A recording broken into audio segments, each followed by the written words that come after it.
all the Sahelian countries in the last 1 year. And one sees people who want genuine change. But it must be understood that military intervention, as Kwame Nkrumah rightly said, should be a stopgap intervention so that people have time to organize themselves. The reason why militaries intervene in certain cases is because the people have lost faith in the ballot box. And you could see the manner in which the leadership in Guinea-Conakry was received, the leadership in Niger, the leadership in Mali, and the leadership in Burkina, is because people are tired. They know that your typical African politician has perfected the art of manipulating the ballot process. And the people are crying for something. The people are crying for a leadership that is different. Do we say that the military juntas are providing it? In my view, not. But it creates an opportunity for us as a people to interrogate what methods of leadership should we have going forward. But remember that in many of those countries, there's also insurgency, which is sponsored and supported by certain European powers to ensure that there is instability. And that is where it becomes necessary for Africans to rally behind all these individuals who are in leadership, and not just them, but their people. And it gladdens my heart that within the Sahelian formation, they have seen the wisdom of working as a team. I hope that going forward, and I've seen the suggestion that President John Dramani Mahama he becomes the chair of the African Union. I hope that during his tenure, he'll work to bring back everybody into the fold so that we rethink, this idea that every country that has an unconstitutional change of power is ostracized is very short-sighted. You are looking at the symptoms, not the causes. Why don't you ask, how are the elections conducted? Were they conducted in a manner that there were actually constitutional coups, which are being corrected extraordinarily through military intervention? These are the things that ought to be on the table. And one is seeing these early signs. You've seen in the recent past, some of us have been to Niger, to Bamako, to Burkina, to Guinea-Conakry, with a view to sending a clear message that what the people of Africa want is governance that is responsive to the needs of the people. But sadly, it's another day and another time we meet again in our lovely channel. And today I'm going to share with you what is globally going on. We see that the captain Ibrahim Traoré has banned the GMO seeds and launches the Africans, or when it launches the organic seed bank. Actually, we can see that now Africa is moving, and not just by choice or by chance, it's by loud and bold voice. It was on 19th December this year, 2025, in the heart of Ouagadougou, Captain Traoré made a history. Once I say a history, means did something that was wonderful, something that has never happened in Africa. What he did, what was that? In the world dominated by the multinational corporation and pretended seeds, he declared that apart from that, or despite of all, but Burkina Faso will move on different direction. He banned all the GMO seeds and he banned the GMO seeds those tied or powerful global interests like Bill Gates. And he regulated African Seed Bank. And that seed bank or that corporation can save or is capable to preserve seeds for 40 years. This is a very big message for whole continent of Africa that we are able to do something and we are able to use our own natural resources. Now, what does the GMO seeds brings problem, or what are those problems brought by the GMO seeds in Africa? Is for many decades Africans has been told that salvation lies in genetically modern crops, that this food problem or food insecurity could be solved if we could only accept, could not be solved if we could only accept the foreign seeds and chemical and control. Means that the food or the crops problem could be solved once we say no to foreign aids, once we say no to foreign seeds and foreign control. We can actually preserve and prevent this problem of seeds problem. But these companies or these external or foreign seeds or foreign company have been bringing the conditions or problems that makes Africans country to be under poor or under difficult conditions. And apart from those conditions, but still they're still keeping for us promises. But what we know not is that behind those promises are passions, and behind the aids there is dependence. Now means that these GMOs creates or makes us to be under the dependence era or under the external control, because once you depend, it means you must be under certain control.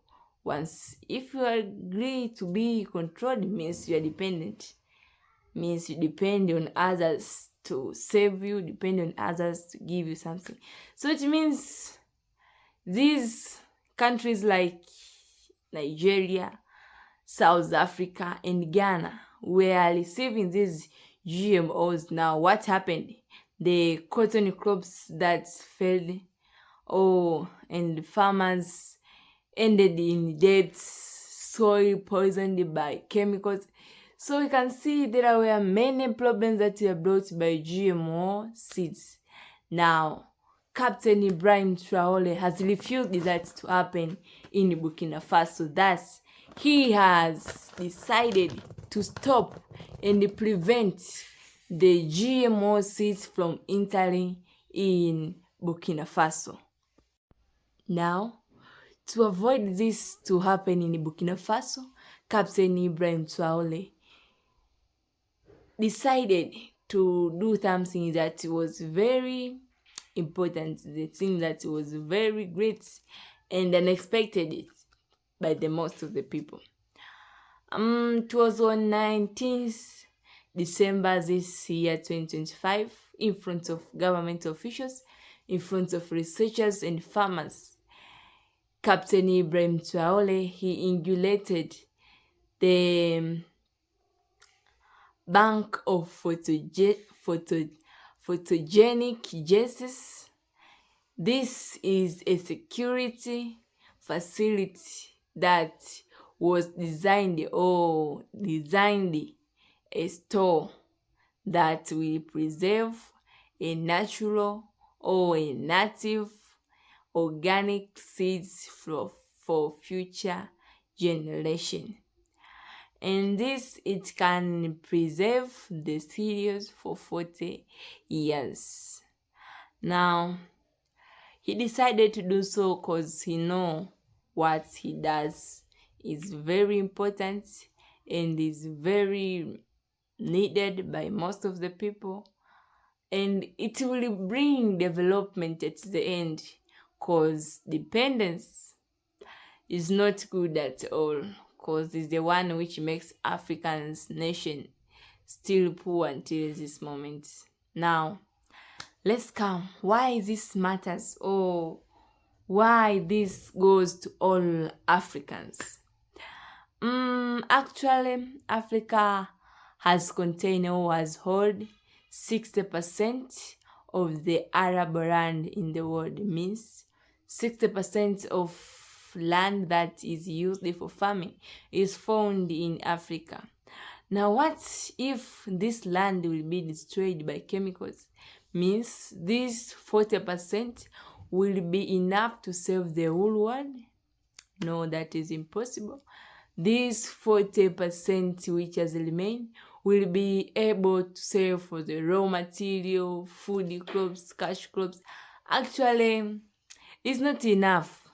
That's the Captain Ibrahim Traoré decided to speak this to all Africans, that we should stop using these GMO seeds, or we should be free from external control, because from these GMO seeds, the one which makes us depends on them, the one which makes us live by dependence. So once we stop using these GMO seeds, we'll make our continent more developed and more, I can say, more potential and more useful for agricultural activities. Now, let's take this. It's from Nigeria to Ethiopia, from Ghana to Kenya. The seeds of Pan-African's dependence are being planted. Literally and metamorphically means that they are planting seeds of dependence because they know there is a lot of fertile soil. Their agriculture can take place well. So they're planting the seeds of dependence, I can say, so as to take the control. Because once you be under dependence means you are ready to be controlled. But we can say that we are seeing the beginning of movements to prevent and protect our soil, to prevent and to value or to protect and to value our indigenous crops like sorghum, millets, fates, and to build the future for those or for where African child can go with no hunger. Means that there will be no suffering, that a certain country misses food or a certain country suffers from hunger. No, that era is nearly or is actually going to over, because we can stand and we can use our own facilities or our own techniques to make our crops be protected at all. Lastly, also these cereal banks has achieved of our culture, climate, and history, because this bank of seeds has can prevent or can preserve the seeds for 40 years, means can hold the cereals crops for a long time, means they can bring us with more food and more enough food for all people in the nation. Actually, this message or this action done by Traoré has opened the eyes of other African countries that we can stand to protect our own land, we can stand to protect our own foods and our own potentials, I can say in short. But lastly, without not listed, don't forget to like, subscribe, and give on to your comments. Share this video with all Africans who are here in the continent and those who are abroad or in the diaspora. Thanks.